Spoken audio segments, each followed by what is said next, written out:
Парламенттик шайлоонун жыйынтыгынан нааразычылыктардан улам болгон митингдерден кийин күтүүсүздөн өлкөдө бийлик алмашып, бийлик башына Садыр Жапаров келди. Мен Жапаров Садыр Нуркожоевич Кыргыз Республикасынын премьер-министринин кызматына киришип жатып, өз элимдин, Кыргыз Республикасынын жогорку кеңешинин жана Кыргыз Республикасынын президентинин алдында Кыргыз Республикасынын конституциясын жана анын мыйзамдарын ыйык сактоого, өз милдеттеримди ак ниет жана берилип аткарууга жана Кыргызстандын элине кызмат кылууга ант беремин. Жаңы өкмөт башчы менен анын курамы дагы жаңырды десек болот. Бүгүнкү күндө өз ордун сактап калган атка минерлердин саны аз гана. Алардын ордуна шайлоо жыйынтыгына нааразы болуп, митингге чыккан партиялардын өкүлдөрүнүн бир нечеси дайындалды. Алсак Ата Мекен партиясы менен шайлоого аттанып, нааразычылык акцияларында жүргөн депутат айым Эльвира Сурабалдиева Кыргызстандын вице-премьер-министри болуп дайындалды. Жалангана революцияны 20 миң биздин жарандар келгенде Атамбаев түрбөдөн чыгарабыз деп, Сапары Сатовду чыгарабыз деп, Садыр Бакени чыгарабыз деп, Зилалиевди чыгарабыз деп, ошого революцияны кылдык белек. Биз шайлоонун натыйжасы таза болсун деп, шайлоонун жыйынтыктары жокко чыксын деп кылганбыз. Таза шайлоо деп революция болгон, туурабы? Туура. Анан бардык күчтөр 3 айдан кийин шайлоо болот. 2,5-3 айга ЦИК борбордук комиссия коет. Ошого чейин даярданбайсыңар, эмне жанталашып атасыңар мынчалык? Эмне мынчалык кызылдашуу? Эртеси күндөн баштап кресло бөлүштүрүп баштадыңар. Экономикалык кылмыштууларга каршы күрөшүү мамлекеттик кызматынын төрагасы болуп Сыймык Жапыкеев дайындалды. Жапыкеев 4-октябрдагы парламенттик шайлоого Чоң Азат партиясы менен катышкан. Ага чейин атка минерлердин коррупциялык иштери тууралуу айтып, митингдерде активдүү катышып элге таанылган. Налогду 9 миллион төлөп койсуңарбы? Качпай эле. Ал мен эмес. Амо имени Стокин Фарм деген баняны бул завод эмес беле, кантип менчиктештирип алдыңар аны? Фабриканы. Анан 99 квартира түзөмөтүп аны сатып, аягында скандал болдуңар. Муну кантип силер эле кантип завод фабрикаларды силер эле кантип алып аласыңар? Мен түшүнбөйм. Эмнеге биз ала албайбыз? Эмнеге карапайым адам ала албайт? Бул байкендики деген сумдун артында килеген завод бар да. Наразычылык акцияларында эски саясатчылардын бийликке келишине наразы болуп жүргөн Тилек Токтогазиев айыл чарба министри болуп дайындалды. Жана Кыргыз Республикасынын президентинин алдында Кыргыз Республикасынын конституциясын жана анын мыйзамдарын ыйык сактоого, өз милдеттеримди ак ниет жана берилип аткарууга жана Кыргызстандын элине кызмат кылууга ант берем. Токтогазиев жогорку кеңештеги шайлоого Ата Мекен саясий партиясы менен аттанган. Бирок анын партиясы жеңишке жеткен эмес. Мындан улам шайлоо жыйынтыгына наразы болуп, митингге чыккан. 9-октябрда Ала Тоо аянтында саясатчылардын тарапташынын кагылышынан улам жаракат алган болчу.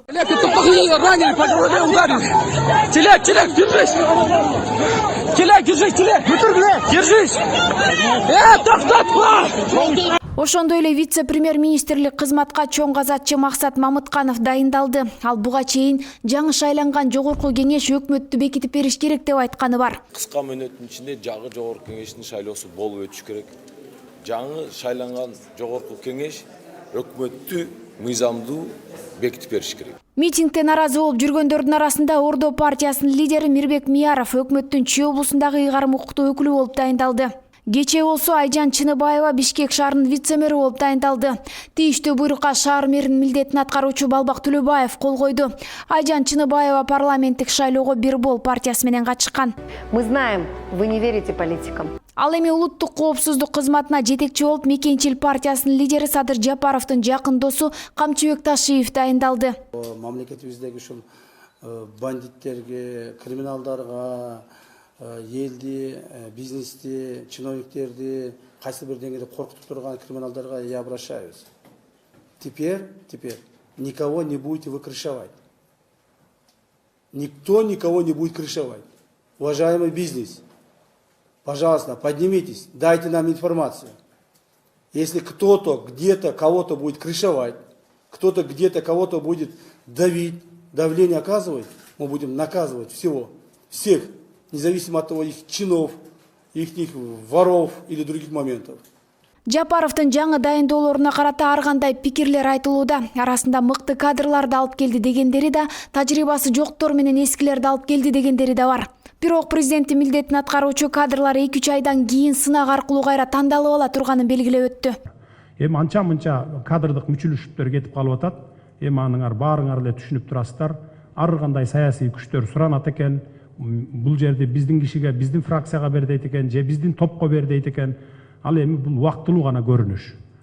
Кудай буюрса реформалар жүрсө, андан кийин бардыгын кайра конкурстун негизинде алып, 2,5-3 айдан кийин болобу бардыгы тазаланат деп мен толук ишендирип кете аламын. Канткен күндө да эл өлкөнү саясий экономикалык кризистен, келе жаткан тобокелчиликтерден куткарып, жаңы кадам таштай турган кесипкөй адистер келип, мамлекетте коопсуздук, стабилдүүлүк орношун күтүшүүдө. Бүтүн Кыргызстан саясий партиясынын лидери Адахан Мадумаров президенттик шайлоого талапкерлигин коет. Бул тууралуу ал өзүнүн маалымат жыйынында билдирди. Биз бул партиянын көрсөтүүсү эмес, мен жеке кыргыз жараны катарында талапкерлигимди көрсөтүп атам. Себеби Кыргыз Республикасынын президенти бир саясий партиянын же бир саясий топтун же бир кандайдыр бир кызыкчылыгы бар класстын мүчөсү болбой, бүтүндөй Кыргыз Республикасынын кызыкчылыгын коргогон, Кыргыз Республикасынын бардык улуттардын саясий топтордун кызыкчылыгын коргогон инсан болуусу зарыл. Мына ошол кызыкчылыктан улам партиядан көрсөтүлбөй, жаран катарында көрсөтүлүүнү туура таап, бүгүн арызды жазып, Кудай буюрса 30 октябрь 2020 жыл Кыргыз Республикасынын Кыргыз Республикасынын шайлоолор жөнүндөгү борбордук комиссиясына арызды тапшырабыз. Белгилүү болгондой, ал бүгүн президенттик шайлоого катышуу боюнча борбордук шайлоо комиссиясына арызын тапшырды. Мадумаров буга чейин 2 жолку президенттик шайлоодо талапкер катары катышкан. Кошумчалай кетсек, президенттик шайлоо 2021 жылдын 10 январына белгиленген. Ага катышуу үчүн жарандар партиянын атынан же өзүн өзү көрсөтүү аркылуу талапкерлигин койсо болот.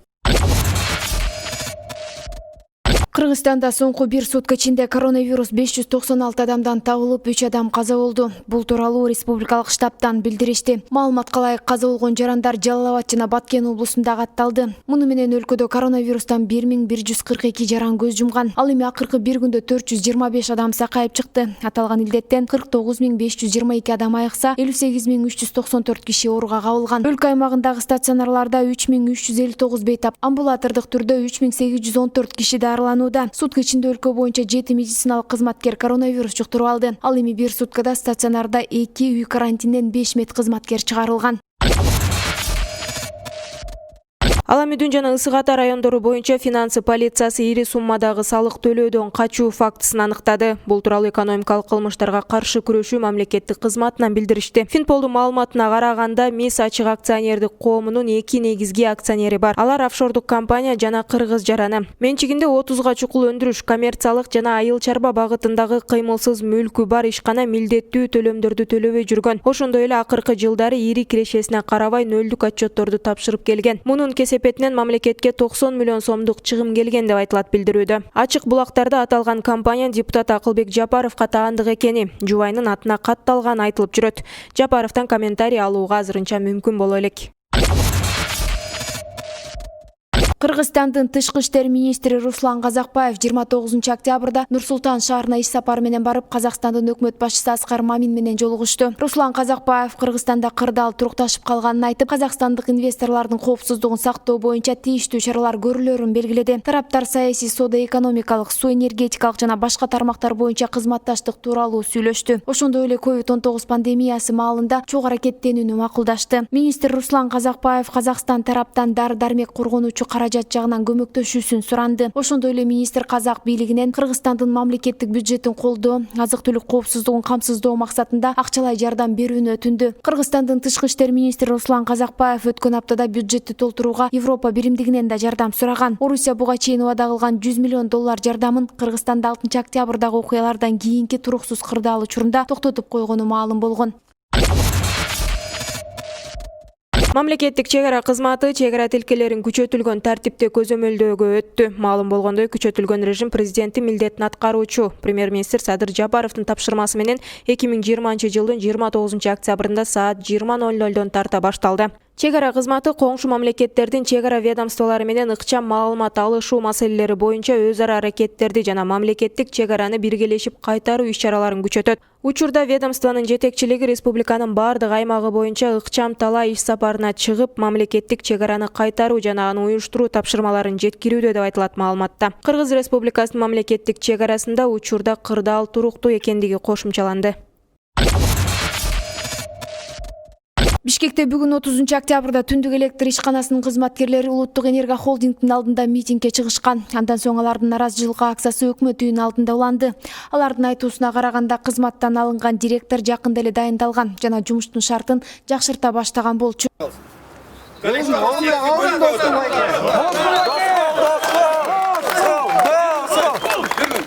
Атпастан уже жаңы директорбиз. Мен экөөнө тең эч кандай каршылыгым жок. Кимиси болсо да жанагы кыргыз айткандай, бука болсо да сүп берсин дегендей, элге коллективдин көйгөйүн чече турган жетекчи болсо бизге болду. Акциянын катышуучулары менен жолугушууга чыккан өкмөттүн өкүлү Марат Чолпонкулов энергетиктерди жумуш ордуна кайтып барууга чакырды. Маселени атайын комиссия түзүлүп териштирүүнү, отурумдук жетекчилик өздөрүнүн ичинен убактылуу бирөөнү дайындап турууну сунуштады. Эске салсак, 2020-жылдын 27 октябрында түндүк электр директорлор кеңешинин чечими менен Доскул Бекмурзаев ишкананын башкы директору кызматынан бошотулуп, анын ордуна Улан Астаркулов дайындалган.